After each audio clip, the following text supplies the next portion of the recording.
Hey everyone, welcome to the Horror Show. I'm Cecil Laird. I'm Ruxpin. Here to do another patron-requested review. This one was actually requested by the poll in one of our recent months. So everyone got together and requested this.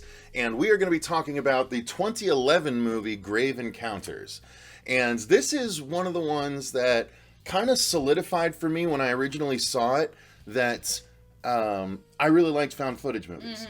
And this was a great example of one tackling something that I had kind of always been wanting to see, because this came out in the heyday of all the ghost hunting shows. Right. There was way more than just a couple. And then there was paranormal story shows and everything like that.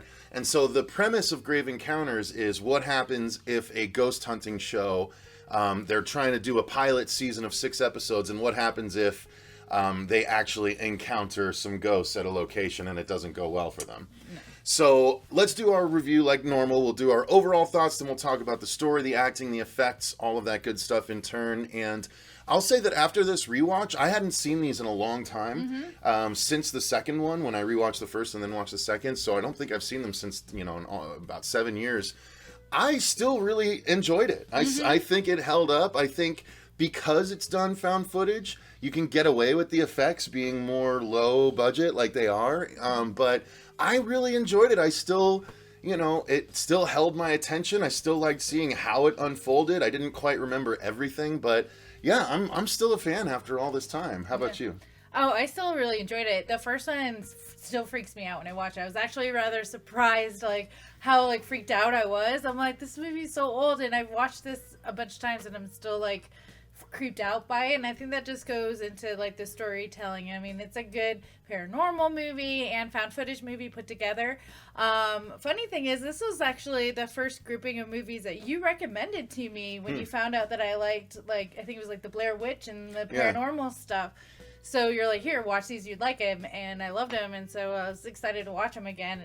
And they still hold up. I don't know. I mean, yeah, they're a little wonky, but it's still really fun to watch. Yeah, and so we getting into the story, I mean, I already kind of hit it. I mean, the crew goes to this particular asylum that's been closed down and condemned, and it's got all these terrible stories about a doctor performing, lobotomies and all kinds of stuff on unwilling patients. It's very similar to the House on Haunted Hill storyline, and it's very, very typical for an asylum haunted story. Anything you would hear a local legend or anything regarding an old asylum. So. But they set up camp, and what's fun about how they do the story is that they put on Front Street, they present the movie as though the studio had the tapes dropped off to them. And no one really knows what happened outside of the tapes, and they assembled this presentation / film to show kind of what happened. And they say nothing's been doctored, this is actually the footage and all this stuff. And so they they present it in that way. And what's funny is, because they're presenting all the footage, not just the footage the show crew wanted them to show, but they're showing all the behind the scenes stuff, including the main host, paying off the gardener to talk about ghosts, and their parapsychologist who has this whole affectation when he comes in and is like, oh, so many people died here, but then when later on he breaks character and he's like, hey man, how was that, and stuff like that. So I really enjoyed that, aspect. I'd forgotten that they did that.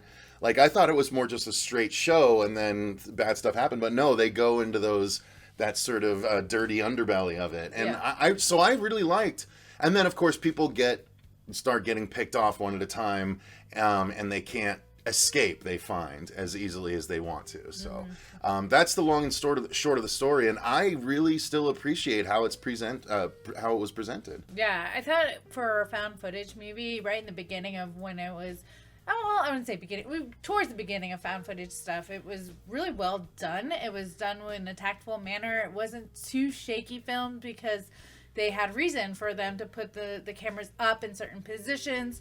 The scares were all jump scares. There were some really subtle ones where I really like with the window and things. So I thought it was really well put together. The characters were pretty stereotypical characters that you would imagine in a type of show like this. And like you said, back then there was tons of shows like this, and I watched all of them. So I could really I could relate to these characters and just imagine this happening in real life. So I think they were trying to primarily make fun of the Zach Baggins probably, crew. but they're all the same. Yeah, it's true. They're all the same, It's and and it's one of those things you always watch them like maybe something will happen, and nothing ever does. But this was fun because something actually does. It was wish fulfillment. Really, really bad. Yeah, for people that watch those shows. Yeah. So the acting, it's. I actually didn't mind the acting. I don't think there was anyone that was particularly weak. I have a weakness for these found footage movies, and so I always kind of am like, yeah, if you act natural, then you pass for me. No one's winning any Oscars, but no one's hamming it up where it's like B-movie status where it takes you out of the movie. So I thought the acting was passable enough. Definitely not distracting. What I thought was really cool was they did a really good job hamming up when they were on camera. Right. And then when they weren't on camera, they were natural, which made it feel better. It made it feel more realistic than if they were just the same tone throughout the whole movie. So well, it gave everyone a layer, right? An extra layer to enjoy, and to kind of, you're right, it does kind of help you automatically excuse that sort of campiness when it does happen, right? Yeah, because they're even and this was written and directed by the Vicious brothers, and they kind of knew their way around some of the tropes already for found footage even at that time, because this came out right around the time that Paranormal Activity did, not long after. And so I'm excited because we're going to review the second one next, because another patron requested that one. So let's talk about the effects, though, because there were some, but it wasn't, a lot of the effects were practically done, and it was a lot of, putting the camera certain places and then having the reveal done, like blood spilling across the camera, and then you pick the camera back up and everything is kind of changed in the room. Like, there was some cleverness there. But there was, some digital enhancements, the sort of elongated jaw from the early, mid 2000s. There was a lot of that digital elongating going on. Actually, that only happened like twice in the movie, but happens a lot more in the second one. But nonetheless, there were some actual practical windows opening and stuff like that worked. The only thing that got to be a little bit too much for me was the camera glitching to hide stuff. Right. Because it's going to glitch when you need to hide cuts and things like that. Yeah. And hide how the camera's moving exactly from one place to another in certain scenes. So I thought that was a little bit heavy, but, it wasn't so bad that it was more just like, Jesus, another glitch. Not like, oh, they're glitching to cover things. So it's just, it started to skirt the line. And it's probably something that you, being an editor and director yourself, you pick up a lot more. You're like, probably. oh, okay. Probably. Yeah, because that's like when you're looking footage and you're cutting footage together all the time, you're going to notice those things. Like, versus me, who I haven't edited in years, I'll watch it and I'm noticing it, but it's not bothering me. It didn't really bother you? Much. Okay.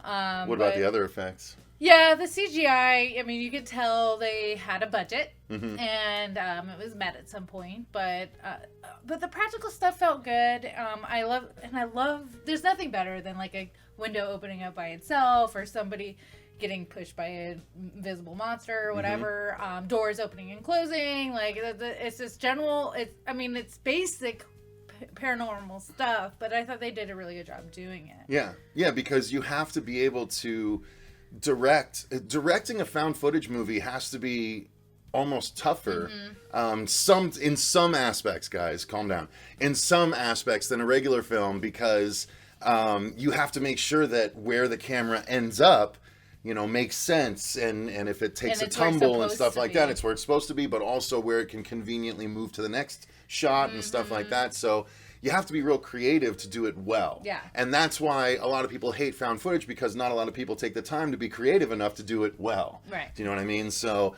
but that's why I like movies like this and movies like Afflicted, which we reviewed a long time ago, the vampire found footage movie, and ones that just do a good job with it. I think that movie that we reviewed, I can't remember what it's called, Devil's Pass. Fuego and I reviewed that one. That was another good one.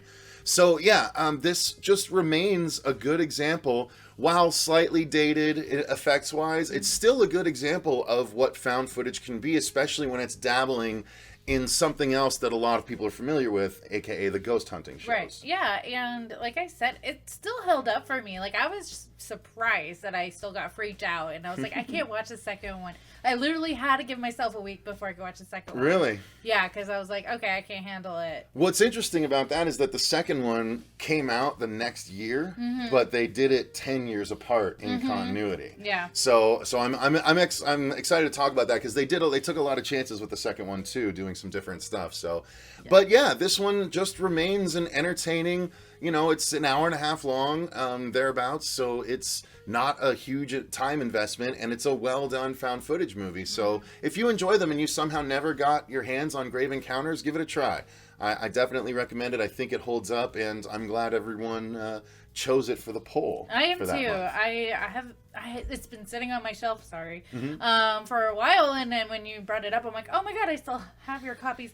And From literally years ago. Yes, it's Jeez. I didn't even realize it too until I went to grab them to rewatch them. When I saw them, I was like, "Where are they?" And then you're like, "Oh, I have those." I have those. I was like, "Did I give them to you recently or no?" Yeah, I guess not. It was a long time ago, but I'm so glad because I enjoy those films. I mean, everybody who watched the show should know that those are my two favorite mashups. So. Oh yeah, well, and it's a bummer because they're not on Blu-ray. I think you can only get them on DVD still. I don't think they ever got popular enough to deserve that treatment. They should just put them on VHS, or just put them both on one Blu-ray. Right. You know, a special edition Blu-ray. So anyway, well, the VHS would be. I mean, that's a lot of glitching too. People would start to do the tracking on their VHS machines. That's what they call them, right? VHS machines? Yeah. VCRs. Yeah. So, all right, guys. That's going to do it for our review of Grave Encounters. Again, if you haven't seen it, check it out. If you enjoyed the video, click the like button and subscribe to make sure you don't miss more episodes. Ding that bell if you want to make sure you get notified for all those episodes.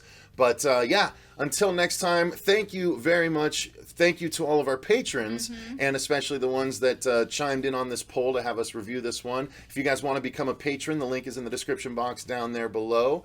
But until we talk again, I've been Cecil Laird. I'm Marcia Parker. And remember, stay scared.